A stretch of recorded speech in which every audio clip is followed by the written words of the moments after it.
let's take turns. So closing advice for anyone that's planning on going to DefCon next year for DefCon 28. The price is probably going to be around $300 again. Yeah. Meet people and make friends. Like, do not be stuck in your own shell at all. Like, lie about your identity or something, but meet these people. Everyone there is a really cool person. It didn't seem like anyone was really out to get you as much as you might think that. Especially if you were practicing good security principles. If your radios were off on your phone, like Brian was using a VPN the whole time with his cell data and everything. So we weren't too worried about like any of that stuff, except when we were in the Wi-Fi village. I was like, when we walk over here, bro, maybe turning your phone off is the move. Like, don't even have your VPN traffic thrown out there. Just like that's definitely the thing. Because we met some really cool people. That Muay Thai guy was awesome. And we can actually kind of go into that because we didn't even mention that. I don't have a link to the Discord in the description, but I'll try to remember to throw it in there. Maybe you can remind me later, or I'll just rewatch this. We were talking to a guy that does Muay Thai. I'm not going to divulge his identity because I didn't ask him if he wanted that. And that's another thing about DefCon. Everyone was pretty conscious about everyone's privacy, and that was another really awesome thing. Like, even when pictures were being taken, everyone was like, yo, you might be in the background of this. Is this cool? Like, that you're here in this video I made, like, on my Instagram? Because, DefCon's it's a hacking convention. But generally speaking, talk to people. Like, we met this dude that does Muay Thai. Like, he was wearing Muay Thai shorts in the merch line. And I got talking to him like, oh, I do BJJ myself, like, blah, blah, blah. He's like, oh, I brought my pads and everything. Like, I was actually looking into trying to, like, do, like, some kind of martial arts meetup. So I brought that information back to Brian because he was waiting for me while I was in the line. And I kind of got the guy's information, like, I jotted down his number. And we kind of shot some ideas around. And Brian and I actually put together a Discord. Anyone that's interested in maybe discussing martial arts that's into going to head DefCon or anything like that, if you guys are interested, hit us up. Like, maybe we can make a meetup happen and, show each other like some fundamentals of some random stuff from different martial arts. Like, I just think that would be a cool idea. Maybe not doing any live sparring or anything like that, but just, not without waivers. Yeah, exactly. Like, we'd have to definitely have to bring it up to the DefCon admin people in that case. But let's just discuss, martial arts and cybersecurity. I just think there's probably a group of people that are into that we don't know about. And I feel there's like, at least 3. Yeah, you know what I mean? Like, it was just interesting. Like there's more people out there. And if you guys are interested in getting involved with us, like, let us know. We would love to maybe build a community that meets up and, we can talk and stuff with you guys about that, I don't know. I think it would be a cool thing to something to do explore. something like that. Go ahead and I'll let you go on to the next thing while I finish my stickers. So our next item is you don't necessarily have to bring a laptop to DefCon, as Brad highlighted before. Like, he didn't even have his phone, and I think, like, had I not had my smartphone, I think we still would have been able to have had a bunch of fun there. Having one device that does compute is definitely recommended. Definitely don't go without it. Like bring a burner phone is my recommendation. Like me, next year I'm gonna have a burner phone that is I'm actually gonna fold this down to make it easier. I'm gonna have a burner phone that's an Android that's that I can put stuff on. Well, I think for if you're not doing anything too crazy, right? Yeah. Like, all you got to do, or all you have to make sure is you disable Bluetooth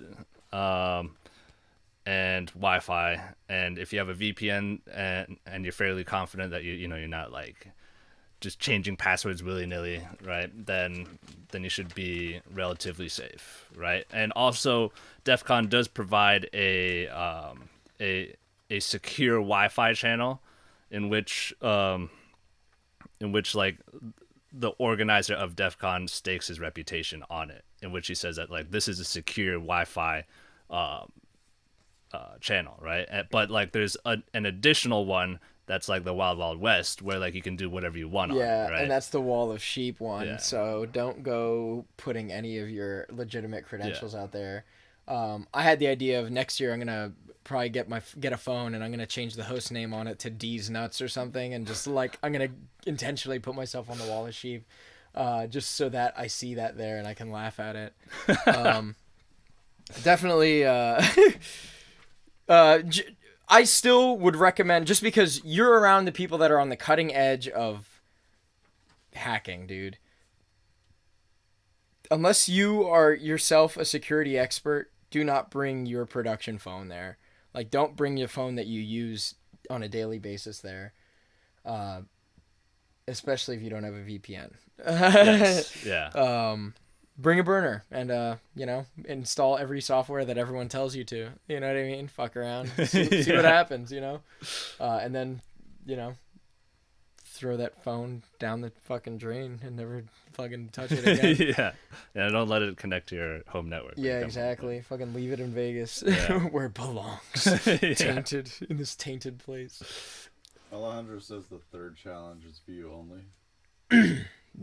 Well, he has to download it. Because I think you can view it, but because if I made an edit, then I'll look into it. Yeah, but I'm pretty sure that all you had to do is download the. Yeah, we'll test it with the email we started it with, and make sure you can. Or Joe, do you want to try that? Can you check that out? If you can't, that's fine too. Oh, this is a cool one. Look at that sticker. That's really high def. Yeah, I like that one. That's dope. Mad Hatter fucking steampunk shit going on right there. That's a dope one. Breaking Ethereum. That's funny. Yeah, there was just so much stuff too. So many different talks. Where we at? So next one. You kind of touched on that actually. Oh, yeah. With the Wi-Fi. Use VPN, yep. And then, so if you have like a burner phone, or you trust, if you trust Dark Tangent's network, then download the Hacker Tracker app and use that for sure. That's definitely highly recommended. It's definitely easier than thumbing through the book. If you have the bookmarks already set on your app, it's gonna be a lot easier, and you could probably screenshot it and send it to people easier if you're with a group. And if you can, go with a group, because it's a lot easier to load balance tasks and manage a small group than it is to go as a solo entity there. Yeah. Next one. Okay, this is a huge one, right? Yeah. Do not use taxis. They are to scam you. Like, even if they're trying to hook you up, it's a scam. What did we spend? $40? Too much. Yo, like 400% of what an Uber price would have been. Yeah. Ridiculous. Take an Uber or a Lyft. Do not take cabs. Yeah, cabs need to die. Yeah, for real, bro. Like I used Uber's to the way. I used to sympathize with them. Yeah. Fuck taxis, bro. Yeah. Fuck taxis. And also, one of our Scam Ubers rats. was telling us that there's a Lyft in that area that is fully self-driving. Yeah. But they still have a person in the car, making sure that nothing's. You don't die, but it does drive itself. And I think he said that there's like 2 of those driving around the city. Yeah. Can you zoom in on this quick? This is like one of me and Brian's favorite stickers when we got it. We were laughing like super loud. Can you read that? No. If I move it closer, further. I don't think they're going to get it. Yeah. It says, "The strongest steel is forged in the fire of a dumpster." That's a fucking dope sticker. That one's definitely getting hung up somewhere nice. So that's all my stickers. Yeet. Were you able to download the document? Mm-hmm. All right, yeah. So Alejandro, get after that. Yeah, because it's a Excel, it's an XLSM document, right? You can't open that in Google Sheets. it's just stored on Google Drive. So you have to download it and use Office because that's the type of document that will run all the ins and outs of it. Yeah, it is. That one that you're doing is actually Brian's masterpiece, and it is a masterpiece. That was seeing Brian go through theming it with the 3-card Monty thing from our podcast here. Dope. Dope as fuck, man. You have some dope skills with your visual basic skills and shit. Yeah. Anyway, so Brian, Uber, Lyft, check. Oh, okay, so another recommendation: check out all of the villages when you have downtime. You might surprise yourself, like we did. Like, I did not think we would have so much fun with the tamper evident and lockpicking stuff, but we spent so many hours there that we had downtime. We were all over that stuff. So check them all out. Like, you might surprise yourself. Even that ham radio one. Like, if we would have hung out enough and there was the right guy to tell us like some cool shit, I'm sure even Brian like would have been impressed enough to hang out there instead of wanting to go to. They had some pretty impressive hardware in there. Yeah. Because I did like a quick like walkthrough, but it seemed like everybody was really engrossed in what they're doing. Yeah, so. they were not trying to get distracted by some outsider. Some normie. Yeah, it's like, you don't ham. And Brian was just trying to get to the Hack the Sea village the whole time. Like, I could not get him away from it. And then the final thing to touch on it for me here is ask questions.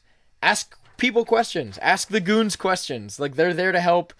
The vendors are like, they want you to ask questions. Like, everyone there wants you to get a good experience out of the con. And if you're not asking questions, you're gonna miss a lot of shit. Like, there's no way to get everything out of the con when you're there. Like, we missed so much. Like, we were so unprepared to do so many things, and we still had fully planned out days. Like, it was just like, oh, we would have rather done that, but this, you know what I mean? Like, oh, that would have been nice, but we're totally like engrossed in this other thing. And maybe maybe another thing I would recommend too is, like, every year pick one thing you need to go see. Like, this year, I knew walking in anything Cisco, because I'm a Cisco engineer, I had to see. So, all right, I'm going to assume that I have this right. Yo, why did you make those double-sided? Bro, fuck you. That's right. All right. I'm pretty sure that's right. All right. So, yeah, I don't know what I was saying. Brian distracted me because he kept talking about Hack the Sea. Well, speaking about Hack the Sea, in that same area, there was a pretty cool thing that I just remembered where people would sit inside a modern car, right? And then, like, they would plug their computer into the car, and then they would hack their way out of the car. Yeah. Right? Like they would unlock the door, like pop the trunk, all that cool stuff. And I thought that was just a really cool concept. No doubt. So. The whole car hacking village thing that they had was super dope. We didn't have that much time to really go into it.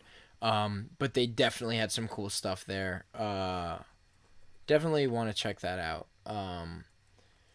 But besides that, the car hacking one, they had some cool gear there too. Like, they had cool merch, but you had to buy it. So we didn't really get involved in that. And they had one car that was getting covered in stickers. So y'all already knew Gannon and Mewtwo made a debut on that. Or actually, I think it was Gannon right here. Yeet. That's awesome, man. This was another cool, like, random fucking thing too that I like. Someone was giving out these. I think that was the Monero Village guys. Yeah. I don't think it's like specific to Monero. Well, I don't think it does anything hacky. Yeah, it's just a paper wallet, I think. So you get so much swag too. Like, people are giving away so much random shit. Like, I wish like all these cards.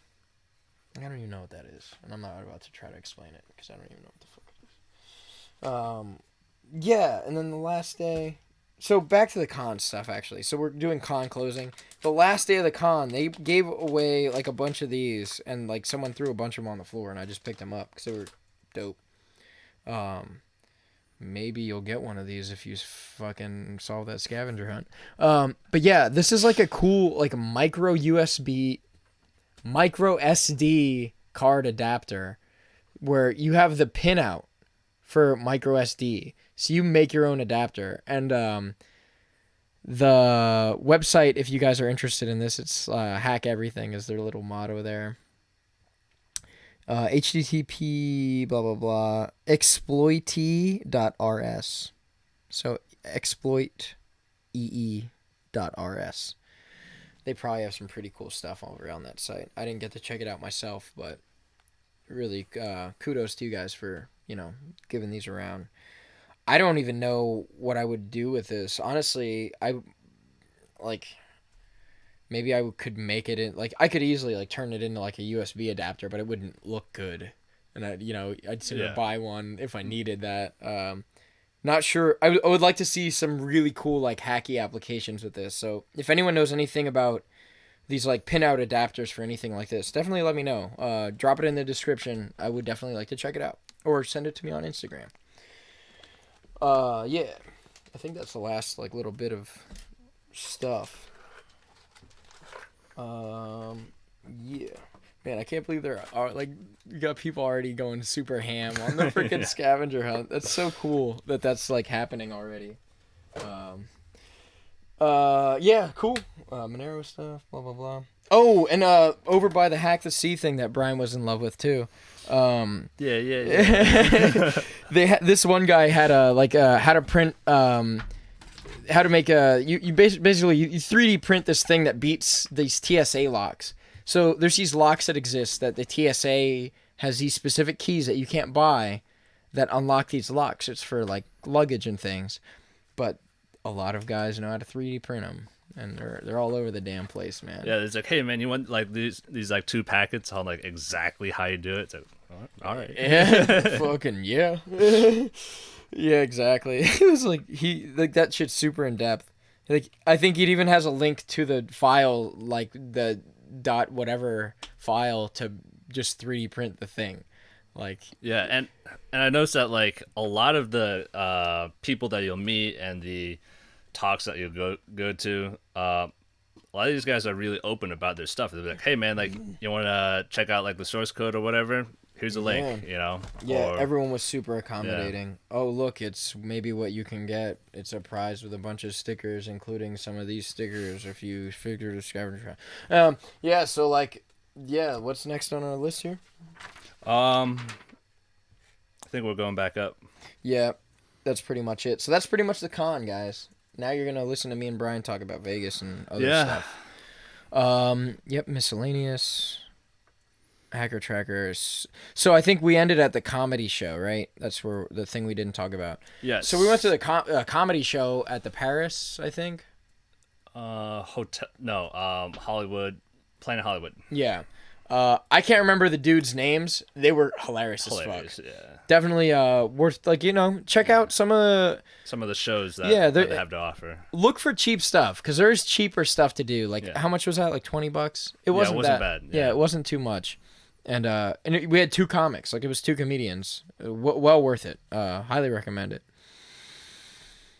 And then we did some escape rooms. Yes, it was my first time. Yeah, Brian never did an escape room before. Yeah. And what was the first one? The first one was the like chem lab one. Yeah. It was okay. And there was, like, this infinity table thing, right? Yeah. That's the one thing that you were, like, into. That infinity table, well, the infinity table was cool. Yeah. But it didn't have anything to do with really much. Yeah. Yeah. But the puzzle on top of it was lame. Right?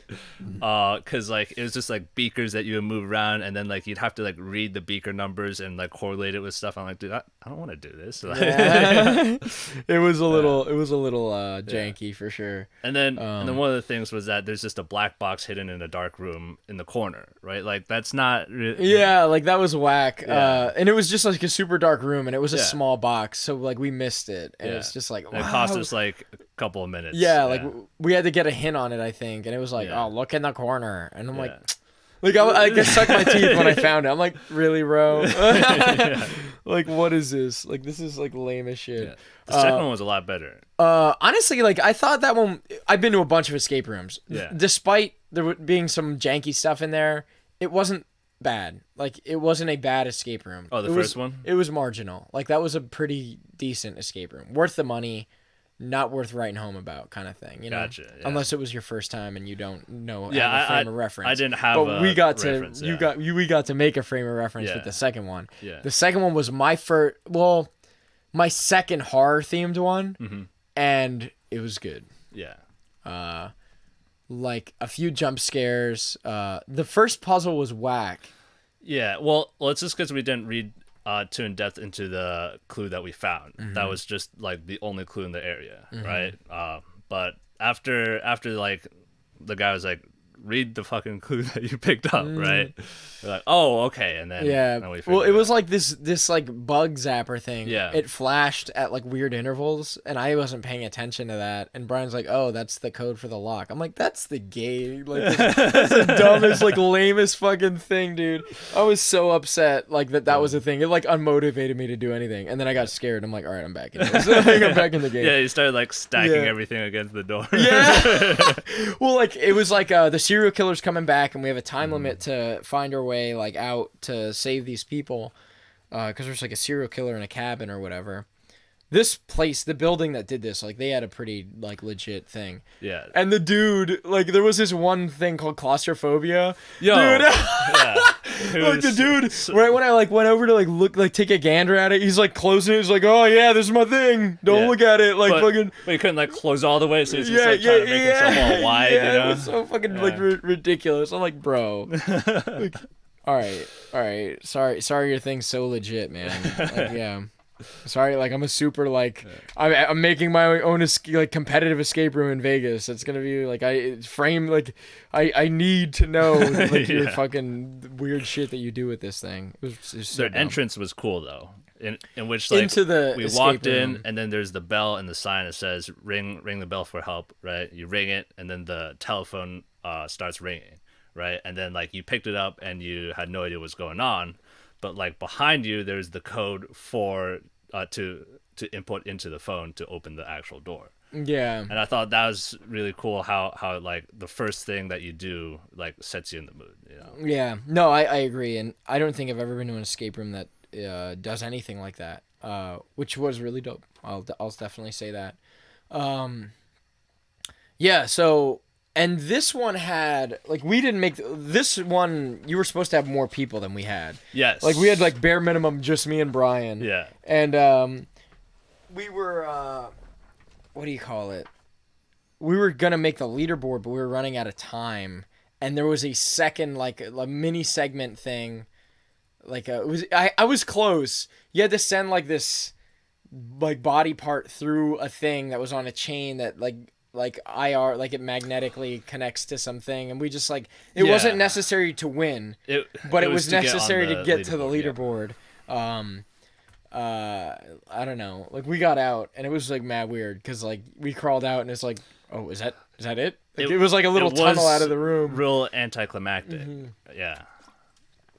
Definitely was still cool though. I remember like there's the barn door, right? Yeah. Like we're getting pretty spooked. It's like, all right, dude, you know. Like, are you ready, right? And we pull it. It's just the wall. Right? Yeah, it's just a wall with more clues. Like, I'm like, Brian, get ready to throw hands, bro. Like, the killer's gonna be here.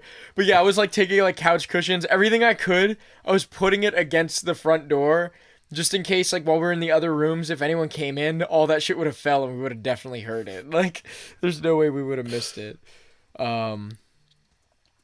Yeah, so that was cool. Then we ended up at this video game store, or like history store, and you got like a Mass Effect book. Dude, I got full like compendium for Mass Effect 2 and 3. Yeah, it was pretty cool. But the store itself was interesting because it had like stuff going all the way back to like the SNES or whatever, and it had a couple like arcade machines with like Bomberman and just a bunch of cool stuff to look in the history of video games and whatnot. Yeah, no, that's super dope. Yeah, you were really hype about that store, and then like that guy was kind of weird too. A little bit. And so we ended up leaving there because there was another place like Yep. right next door practically. That was like on our like it was basically a game. It was an arcade, like a modern arcade. So they had regular games and like arcade cabinets. But we walk in, and they're putting together a Smash tournament, and I'm like, yo, this is like we're hours away from leaving Vegas on the plane. And I'm like, fuck, dude, this is crazy. Yeah. Like, so this is actually their info. And Vegas Smash Ultimate, I have to look into that. I still haven't. So now I actually brought all this stuff out. I'm going to look into that later. We get in there. And, like, they're putting this Smash tournament together. And I don't have my sticks on me. So I'm, like, seeing if I can borrow some. And I do. And, like, I'm, like, beating up on some people. Got waxed by a couple people. Obviously, anywhere you go, there's going to be some high-level players. I wasn't too impressed. Like, there was no, like, Ninja out there. Or, like, Chia, who, like, is, like, the number 3 Rob that showed up to one of our Lemmy Smash tournaments. And Ninja's obviously our multi-time winner of our Lemmy Smash tournament series for My Hero in the Bar Twitch. Subscribe. But yeah, so we get in there and like we're messing around. I'm getting some games going, and I don't enter the tournament because like we have to leave eventually to go on the plane. And so we find this like I put my sticks down. I'm like, all right, I'll let them get to their tournament thing, and I'll just kind of hang out with Brian. And then our plane got delayed. Yeah, it got delayed by like I think like an hour or so. Yeah. So it was like, damn, dude, what now? And then I was like, well, we're here, like, we're chilling. Like, this is a fun place to be. This is going to be way more fun to hang out here than it will be to go anywhere else. So we ended up finding this, like, emulator they had set up. And, like, we sit down, like, all right, on a Raspberry Pi, I think. Yeah, exactly. Yeah. And then we kind of just messed around, like, and we were like, all right, let's just, like, play a game before we leave. And, like, we're fucking around on, like, some Bomberman and shit. Mm-hmm. And then eventually we were like, yo, Metal Slug. Yeah. And then you got mad hype about it. But I never really played that before. Dude, and you're Metal like, Slug yo. 3. All right. It's a pretty good game. Yo, Yeah. it was. So me and Brian, we accomplished so much at DefCon, Yeah. including beating Metal Slug 3. Yeah, in in the span of Vegas. like 2 hours. Yeah, Yeah, dude. Like I was like select to insert coin. Like Yeah, yeah. We had like infinite coins. Yeah. So we wouldn't die, but yeah, we but, died a fuck ton. Yeah.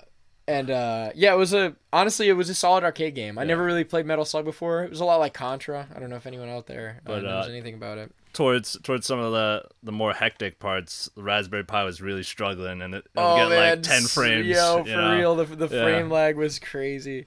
Yeah, that shit was so funny. Definitely like a classic 64-bit or like 32-bit kind of thing going on there.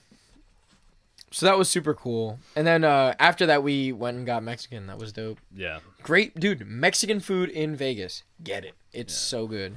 Now we're rewinding again. Yeah. We almost stumbled into like this super high class Asian place. I'm like, dude, like we have literally like 30 minutes before we should head out. Right? Yeah. Like, there's no way we're not gonna the do this move. hibachi or whatever. Yeah, this is not the fusion, move. yeah. This is gonna be like $40 Yeah. for an appetizer. Let's not. But yeah, the day before that, we actually ended up going to a Gracie gym. Yes. Do you remember what the gym was? I don't remember the address, but it Or, like, was the, like the Gracie lineage. competitive team. Yeah. I don't remember the lineage. Yeah, I can't remember either. I know it was a Gracie gym. It was like, I don't want to say like Henzo Gracie Vegas, but it was something like that. Yeah. Forgive me. We neither of us brought our gis, and it was a gi day. And like we roll up in there and we're like, yo, does anyone have like, can we like rent a gi or something? Blah blah blah. We couldn't.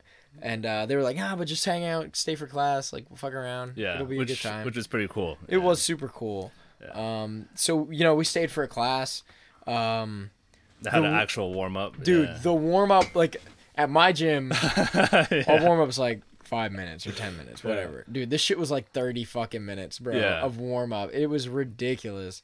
I've never, like, we were sweating as fuck. Like, I think that's the intention of that warm up, was to just like get you sweaty and then super intensely loose. And then there's that like stretching routine that they hit, and it's like, dude, like we're hitting every single injury right now. Yo, for real, bro, because we had the same shit. Yeah. Oh, dude, it was like, yeah, we're gonna be using a lot of hands for this one. Not letting a lot of weight sit down on my fucking legs on this one. Yeah, so that was dope though. They have some really talented dudes in there. Mad black belts.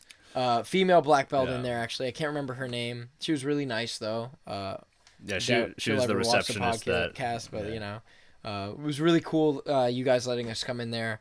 Had some really good roles. Like there's some really talented dudes in there, and the class was great. Like I actually wanted. I remember half of what we learned, but like later. I remember. Yeah. All right, yeah, we're I'll gonna. show you. I got Yeah, my bats over here. yeah. We gotta fucking. I have questions because I was like, it's been so long since I rolled that I need to rehash that.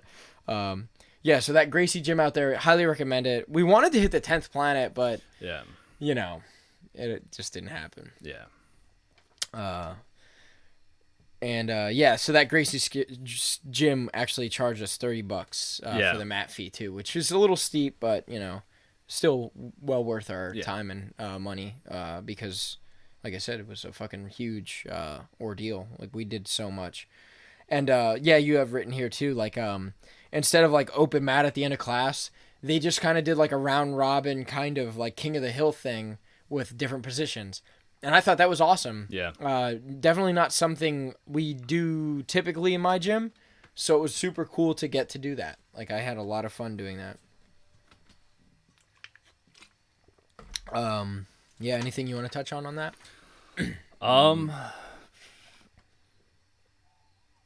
No, they had the wall of their black belts, and it was Yeah, every black belt that so came out many of that black school, belts. dude, Yeah. like probably close to 100. Yeah. Like That's a at cool least idea, though. I several liked it. dozen. I Yeah. did like that idea. Yeah. Yeah, it was a fucking dope thing. And there was a lot of black belts there too. Like Yeah. I rolled with the one Nathan fucked me up, bro. He put me in a wrist lock like early, like a lot of dirt. And just watching him roll with his guys, he was doing some dirty, like dope stuff, like very loud movements, which I'm a huge fan of. Like it was fucking dope. I was like, yo, he was folding this fucking dude into a pretzel, bro. Really high level dudes over there though. Definitely check them out, man. Highly recommended. Yeah. So then the next thing we have here is touching on you, Brian. Like, let's talk about Brian Tang. Yes. So Why do you matter?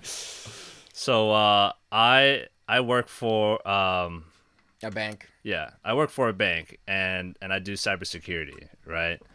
And I my background is primarily in automation, and one of the more interesting things that I've done in this job role is help automate. Like We have a phishing program of campaign thing, it's phishing simulations, right? Yeah, you were telling me about it. Super Yeah. cool, man. We do some similar stuff Yeah, at my job. because I think like the idea is that you want to test your own employees and get their get them to understand how to respond to like things where it's just like, hey, wait a second, I don't understand. I've never seen this email address before, but it's telling me that I should click on this link, right? So, Yeah. Yeah, they do a lot of really cool stuff like that at my job too. We actually use a product called Know4. Not that I'm endorsing them at all, but it's like a product from Kevin Mitnick, the most famous hacker in the world. That's like his thing in there, which I always laugh at. But it's a pretty dope product, generally speaking. I think it's pretty easy to manage on the back end. But basically, you can send phishing emails and do all sorts of different stuff, and it's great for testing users and getting them to be more cautious of what they're doing. Yeah. In their daily work day.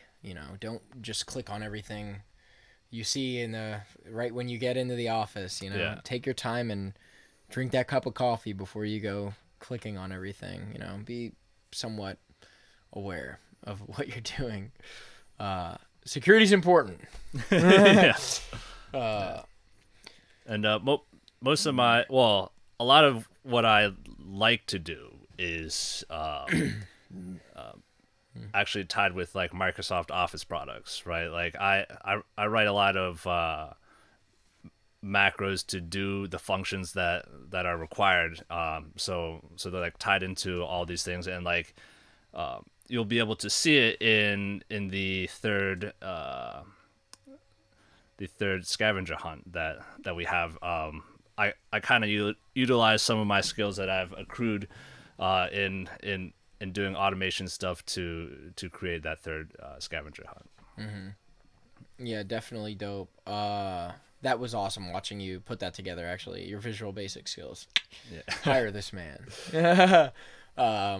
So yeah, that's awesome. Do you have any like projects that you're actively doing right now, like on the personal side or even like at your job that you can kind of touch on a little bit? I guess kind of a little, right? So one of the things I'm working on is, I would say, like there are some metrics that like our team produces, right? And we want to display those on TVs essentially, right? Like for like higher level people who just want like top just high level understanding of what's going on, right? So I'm kind of been spearheading a project in which like I talk with our team members and our vendors and whatnot, and like I try to get like all of this data like funneled into a couple of systems, and then like I write some automation pieces to parse through that all of that data and then generate like fancy dashboards for people to look at, right? And one of the cool things was that like when I was at DefCon, I actually saw people do that, right? Like there was this one panel in the Red Team Village where they just had that. It was just like a bunch of high level data condensed into just You did mention that. Yeah. What's the web app that does that? So there's a bunch of ways to do it. And I saw two ways that they did it at DefCon, right? That you like recognize, like, that's what they're doing. So one of them was through this tool called Splunk, right? Yes. I remember. That's the one that yeah. you pointed out. I'm like, that's what that fucking is. Yeah. Now I know. Like, that's And good to know. and that just is a tool that is built to gather a bunch of logs of data, and then has the ability to generate fancy looking things for high level people, right? Yeah. But the other way that I saw that was interesting was essentially just a bunch of mini screens. Yeah, like widgets almost. Yeah. And they just pulled cool things from different websites, right? Like there was flight map data. There was like there was like this one where like it was a missile map of like, all right, an attacker is attacking from this IP address into another one, so therefore they like, were showing like yeah. the US like pinging, like, well, I don't know pinging, Yeah. but like they were tracing like the malware pingbacks from Russia to China. Yeah. That shit was super crazy. I remember looking at that and just going like, what in the world is going on? Yeah. Like, where are we? Yeah. So Where are we in the landscape of things? Just ants. You know what I mean? yeah. But that about sums up what I do right now. That's awesome, man. So that's really cool, man. Do you have any goals or like anything specific like that, like going with your career in the cybersecurity like scape? Obviously, one of the cool things I'll say is the fact that we were able to kind of take inspiration from, some of the things at DEF CON and like say, let's recap this on the podcast, and the fact that we could put together the scavenger hunt and just be inspired by that. Yeah. That's so awesome, and I'm really glad that you like teamed up with me on that, man. Absolutely. Yeah. I would say career-wise, I'm not really that sure yet, but like there are some pretty interesting things in our field, right? Like especially since how big it is. Yeah. And like one of the interesting things that I saw through my job and also through DEF CON was OSINT, right? So it's open source intelligence, right? So essentially it's just like how well can you Google somebody, right? And like figure out like, hey, is this guy like malicious or whatnot? Or maybe even look internally on like your own organization and see like how vulnerable is one of our, I don't know, like executives, right? Like does he have like Instagram or whatever, right? Does he post like his location all the time? Does his kids post where their locations are all the time, right? Like these, and then like we could see in the closing ceremonies, like when they're talking about their OSINT like challenge, right? Like there are people like they submitted like 30-page documents on like those challenges. Like, all right, like, and I'm guessing Oh, the here, social engineering part of that too. yeah, kind of, right, yeah, and Or was that a different thing? I think it was I'm thinking of a different thing. slightly Yeah, my different, bad. but like they're just talking about like you know, like this is the actor, right? Like find everything about it, right? Like see where they're vulnerable, whatnot, right? So yeah, like where are the weak points? Yeah, like and they're exposing themselves this much online. Yeah, and it's crazy. I always condone, just good security practices. I tell everybody that I know whenever they have this conversation with me, 2-factor authentication. If you are not using 2FA, what the fuck, dude? Like, and it's free. 2FA is you can do it one of two ways, right? Yeah. You can do it either SMS, which is over text, or you can do it over an app. Yeah, Google Authenticator is usually the one I recommend. App is superior in every way because SMS is unencrypted, right? Yeah. So. Not only is SMS unencrypted, but you can have those the SIM card attacks where people social engineer the phone provider. Like I can call AT&T and say, I've seen this done where they, they'll have like loud music or something in the background, like, my name's, Rob Thomas, and I'm looking for, my SIM's like, my phone's like jacked up, and I have a different SIM here. Can you transfer my number over here? And you're just annoying the guy on the other end. He's like, what's the security question? Like, I think it's something like this, right? Like, vaguely giving them information about the identity. He's like, yeah, can you transfer that to this phone? All right, thank you. And then they use that phone that they have. Mm-hmm. They have that guy's like phone number now because they SIM swapped. They use social engineering for that, and it's just insane that stuff's possible. And I've seen it done, and it's a known like threat vector. Like it's crazy. Yeah, people are usually the weakest chain in the link. Link in the chain. Yeah. True, man. Yeah. So Google Authenticator. What do you use? I use Duo Mobile. Yeah. Mm-hmm. Just because I'm on iPhone. Okay. Yeah. So you do you use Signal? I use Signal. I use Telegram. I use WhatsApp. I use a large array of different awesome. things. Yeah. I've been trying to get more people, especially Android users, to adopt Signal because iMessage is encrypted, but it still goes to Apple's cloud, and fuck Apple. Fuck Apple. But Signal's just end-to-end encryption, and it's free, man. It's the best end-to-end encrypted, end-to-end asymmetric encryption like texting app you can have. And you can use it with SMS too if, the other person on the other end doesn't have, a key pair. It's just insanely awesome that it's free. Like the fact that it's free. It's like, dude, how is this not being more widely adopted? I don't know. And it's just crazy how non-security conscious people are in general. Like, it blows my mind anytime I see, like, one of my friends unlock their phone by doing this. I'm like, are you fucking serious, dude? Yeah. Like, I always give them shit about it. I'm like, dude, what are you doing, bro? Like, he's like, oh, no one's gonna steal my phone. Like, I leave it unlocked because my girlfriend wants to know. Make a password and give her the fucking password, dude. Are you fucking out of your mind? Jesus. And then I just got this S9, right? Mm-hmm. And I saw, and I didn't, like I said, this is the first time I've used the S9, so I don't know how this technology works that well. But they have the fingerprint scanning thing in there, right? That's cool to unlock your phone. I think that's cool. That's an interesting technology to implement on that. And I did for unlocking the phone. Then I saw you can use that same thing to unlock or to authenticate to different apps and things like this, right? Yes. I'm wondering, are they caching my username and password, and then the fact that I'm using my fingerprint sends those credentials? That's what I think it is. I'm pretty sure that's the way it is. Yeah. Because I would be really uncomfortable if they were sending my a fingerprint to fingerprint. all of those guys. Because, yeah. dude. Yeah, I don't think that's. Yeah. Well, what I'm saying is, like, if I don't want Facebook to have my fingerprint or anything like that. Because what a fingerprint is, it's a password you can't change. Yeah. So if you have the hash of someone's fingerprint, you can use that to authenticate. Like, you know what I mean? If you know how to bypass the security measures in place, you have that fucking hash of that fingerprint, dude. Yeah. I don't know.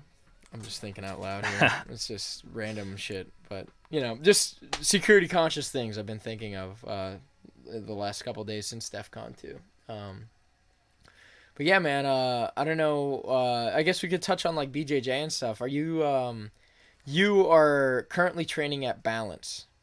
Yeah, so I am currently training in a gym down in Delaware called 302 Brazilian Jiu-Jitsu. Mm-hmm. They are Balance affiliated, and they're a pretty good school. You have some killers out of there. Yeah, man. They got some high level guys.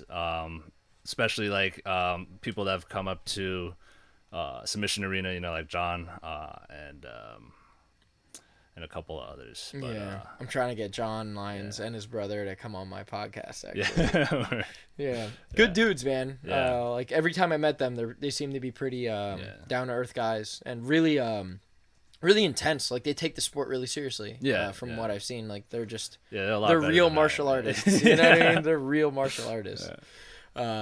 Great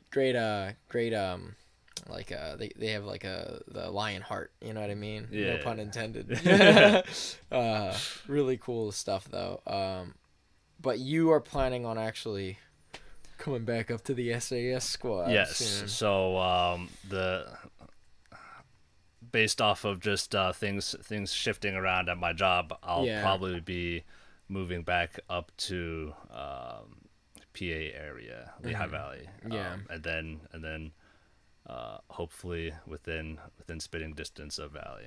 So, yeah, that would be awesome, man. I miss training with you, especially because we just lost Tom. Yeah, which is sad. Breaks my heart because like it seems like every time I get a training partner that's around my weight, around my skill level, Tom is not your weight. Yeah, well, you know what? I like to hip toss the man. All right, relax. Yeah. I need to practice that shit. Yeah. And he's so strong for his size, man. Yeah. And especially because like I use Tom to like practice stuff that maybe will work on Andrew because they're around the same weight. You know, I don't know. You said Tom is not your weight. But yeah, man, I'm looking forward to having you back because I miss guys that do loud shit. Yeah, I'm excited. Yeah, yeah, it's gonna be good to have you back, man. All right, man. So Joe, what are we working on for time here? Can you poke this man? What's the time that we're at right now? 3 hours and 1 minute. Damn, dude. Shit. All right, I think it's a pretty good time to cut it. Do we have any other comments or questions or anything in the comments? Last call for you guys.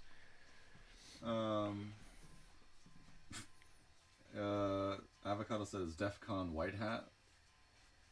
Black hat, right? What do you mean? Like, so he wrote DefCon white hat ? Yeah. He's asking if we're white hats. Sure, man. Well, Yeah. if it's what I think it is, then there's a convention right before DefCon called Black Hat. Yeah, which is, Black Hat was right before DefCon, Yeah. and it's more corporate. Yeah, like, and it's like $2,000 a ticket. Yeah. Which is...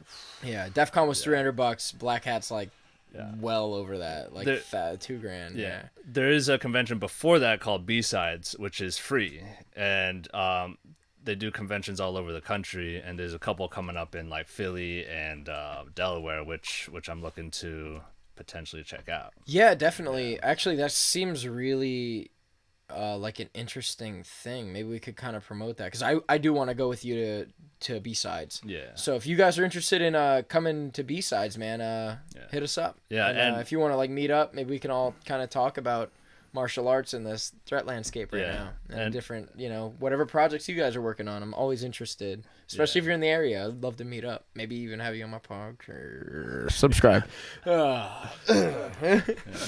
Yeah, man. And we've never been to B-Sides, so it would be it's gonna be our first time there as well. It would be a completely new experience for everybody. Yeah, for sure. What's up, Joe? Then there's this guy who hasn't commented yet, who said, I guess his name's the Mr. 6507. Oh, Mr. 6507. All right. What? What's it? I guess you guys were talking about iPhones or something. I don't know. iPhones hash your fingerprint and then check the hash of the image against the stored one. Okay, so, okay, that's cool. But it's not actually transmitting it to the iCloud or anything? I'm actually interested. I hope that guy... Who is that? He's a buddy of mine that I Escape room guy? no Okay. This is College guy. no, I play games with him. Oh, nice. He's on my Discord. Right? Damn, dude. It's like 7 people. Any scavenger hunt guys? Come on, did anyone finish it? Because I'm trying to end this, bro. This beanie's not getting given up. All right, let's. Yeah, man. let's You hear guys it. got about What's 5 up? minutes. Any other Q&A, Joe? Hit me with whatever's Yeah. left. Just comments. Not really. That's cool. I think Yeah. Somebody was saying, pretty niche of the niche. I think that's when you were talking about Brazilian Jiu-Jitsu. Yeah, Sorry. for Yeah, real. yeah, being we kind of discussed that. It's like, dude, like we're The talking uncommon about some amongst uncommon people. yeah, we're talking about some small populations here. Yeah. but it'd be a pretty cool small population. Yeah. Everyone that I've met that, has these two factors as Yeah. part of their personality have been really dope people. So keep it up. And if anyone's interested too, man, check out a damn gym. If you're a hacker and if you're a fucking BJJ guy that's looking to go to school for something, go to school for cybersecurity. So Yeah, BJJ and great field. hardcore. It's great for nerds. yeah, dude, it really is, bro. It really is, man. Parkour is another great If you're not athletic, you can get into those things. No It'd be doubt. great. What's the yeah, so that's interesting what he said about the iPhone fingerprint thing. I'm sure the Samsung line does a similar thing with that.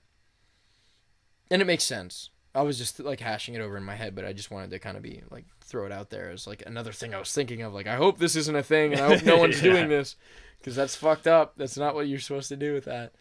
Yeah, and like the iris scanning thing, like I don't like the idea of like anything facial recognition shit. I always put like the fucking I had like some here the eye slidey thing on the keyboard. I can't remember what they're called. The camera cover thing on the laptops.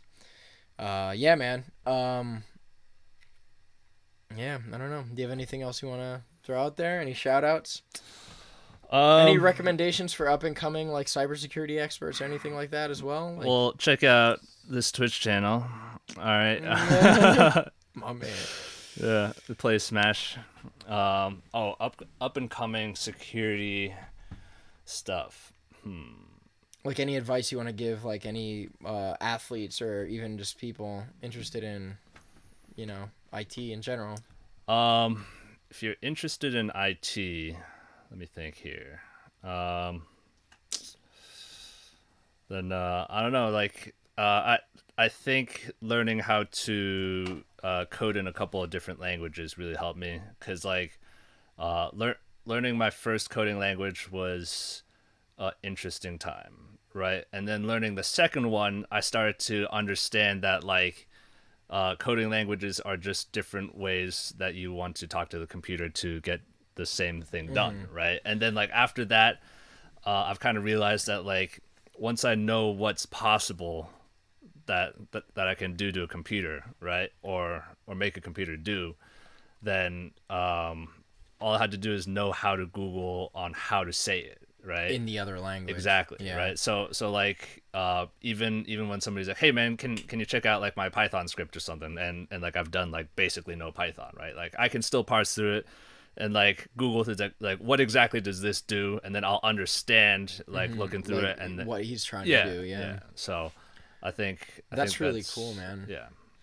So would you say that what are some common scripts, and like what are some scripts that are similar to other scripting languages? Because I'll say like for me, I know like a little bit of HTML and I know like PowerShell stuff, but I don't know that much of like Python or Java. I'll say it, man. Yeah. It's not my strong suit. So I would say learning your first one, you'll probably be learning it through like college or something, right?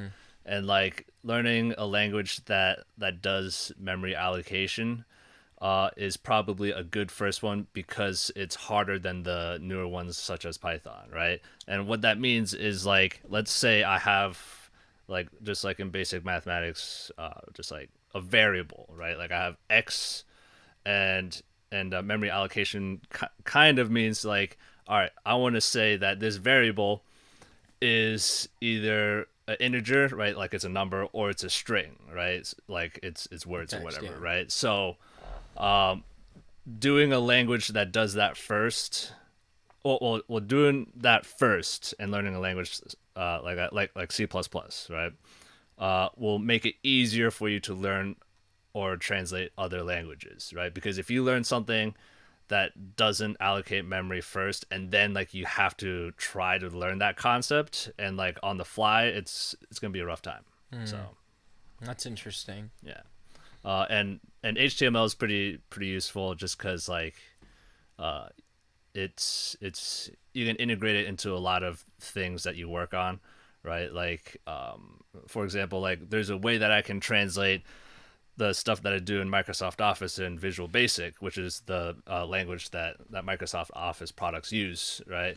I can translate HTML in Visual Basic and have like an HTML created page through Visual Basic, right? Like, and an example of that is like let's say, and I'll kind of just make this synonymous to something that I did, right? Like somebody created a HTML page, like all prettied up of like an email template, right?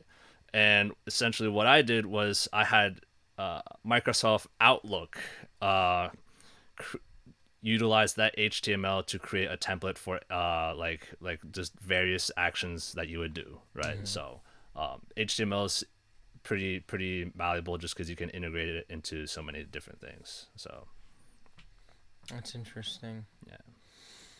So, what's a good programming language like you would what's your recommended like first programming language if you could tell somebody? C++, either that or Java. Yeah. Okay. And what do you use to compile your code? What's the software that you recommend for like beginners or like anything like that, or So stuff you have experience with specifically? yeah, stuff that I've had experience with. If you're going to college, then they'll probably have like a thing called an IDE, which is I don't know, I forget what it stands for. It's like Integrated Development Environment or something, right? In which it'll be able to compile your code, as in like check for errors and whatnot, and then it'll be able to run it too, right? A couple of ones I used throughout my college years were Eclipse, Microsoft Visual Studio. There's a professional one which colleges usually have, and then there's a free one called Visual Studio Code, which is pretty neat. And NetBeans is pretty all right. If you code in Visual Basic on Microsoft Office products, you don't need the IDE, right? Because it's integrated into the software itself. And you just have to Google on how to figure that one out because it's a couple of configurations in your options, and then you'll be able to find it. But. Nice, man.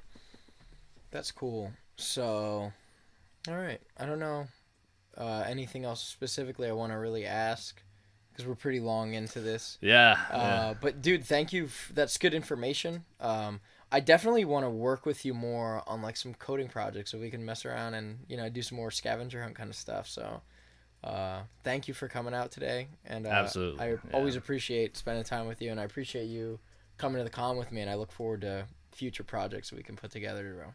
Word. Yeah. All right, man.